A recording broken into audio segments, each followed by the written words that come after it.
Assalamualaikum warahmatullahi wabarakatuh. Om Swastiastu. Saya mahasiswa dari Politeknik Negeri Bali. Nama saya Fahmi Ramadan, 17 15 12 40 60, 6D D4, Prodi Manajemen Proyek Konstruksi, jurusan Teknik Sipil. Di sini saya akan menjelaskan tentang etika bisnis di bidang konstruksi. Materi pembahasan yang saya akan jelaskan ada 4. 1. Pengertian etika bisnis. 2.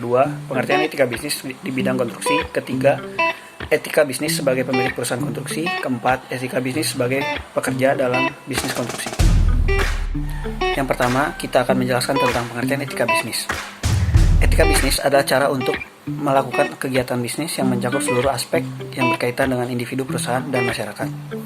Etika bisnis memiliki peranan penting karena dapat membentuk nilai, moral, serta perilaku karyawan dan pimpinan guna membangun hubungan adil dan sehat dengan mitra kerja, pemegang saham, atau masyarakat. Selanjutnya, kita akan menjelaskan tentang pengertian etika bisnis konstruksi. Etika bisnis konstruksi termasuk dalam etika bidang khusus atau terapan karena berkaitan dengan bidang profesi dunia di bisnis konstruksi. Etika bisnis ini adalah salah satu studi yang memiliki sangkut paut permasalahan dan suatu keputusan moral yang dihadapi oleh suatu individu atau organisasi perusahaan yang terlibat di dalam bisnis atau industri konstruksi. Penjelasan selanjutnya adalah etika bisnis sebagai pemilik perusahaan konstruksi. Etika bisnis merupakan suatu hal yang sangat penting dalam menjalankan sebuah bisnis. Dalam menjalankan sebuah bisnis diperlukan suatu aturan untuk mengatur tindakan yang akan dilakukan. Hal ini merupakan pendorong sebuah bisnis agar lebih maju dan sukses. Dalam suatu perusahaan, etika bisnis dapat membentuk suatu nilai, norma, dan perilaku seisi perusahaan untuk menciptakan hubungan yang adil dan sehat antar rekan maupun dengan konsumen.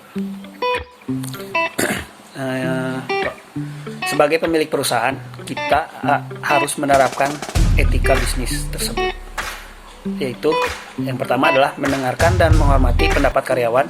Yang kedua, memberikan umpan balik positif maupun negatif. Yang ketiga, selalu menekankan tentang kepercayaan kepada karyawan. Yang keempat, membiarkan karyawan mengetahui apa yang sebenarnya mereka harapkan. Kita masuk ke pembahasan yang terakhir, yaitu etika bisnis sebagai pekerja dalam bisnis konstruksi.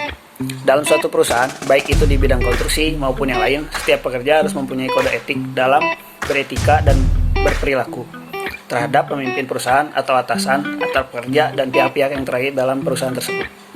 Kunci keberhasilan perusahaan adalah menumbuhkan rasa saling percaya antar pekerja dan pemimpin perusahaan. Biasanya suatu perusahaan mempunyai standar moral yang tinggi atau sering disebut dengan standar operasional prosedur. Sebagai pekerja, kita mempunyai kewajiban terhadap perusahaan,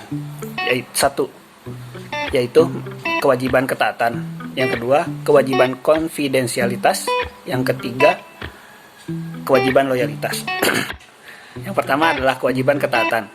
Karyawan tersebut harus konsekuen untuk mentaati dan patuh pada perintah dan arahan yang diberikan oleh perusahaan karena mereka terikat dengan perusahaan tersebut. Yang kedua, kewajiban konfidensialitas. Setiap karyawan dalam sebuah perusahaan yang memiliki akses terhadap kerahasiaan perusahaan wajib menyimpan informasi yang bersifat rahasia. Yang ketiga, kewajiban loyalitas, yaitu seorang karyawan juga harus memiliki konsekuen loyalitas dan dedikasi terhadap perusahaan tersebut, serta mendukung visi dan misi perusahaan. Sekian penjelasan dari saya.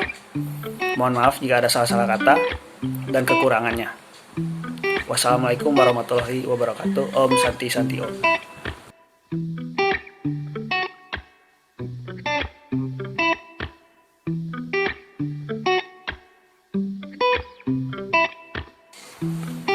Penjelasan selanjutnya, etika bisnis sebagai pemilik perusahaan konstruksi.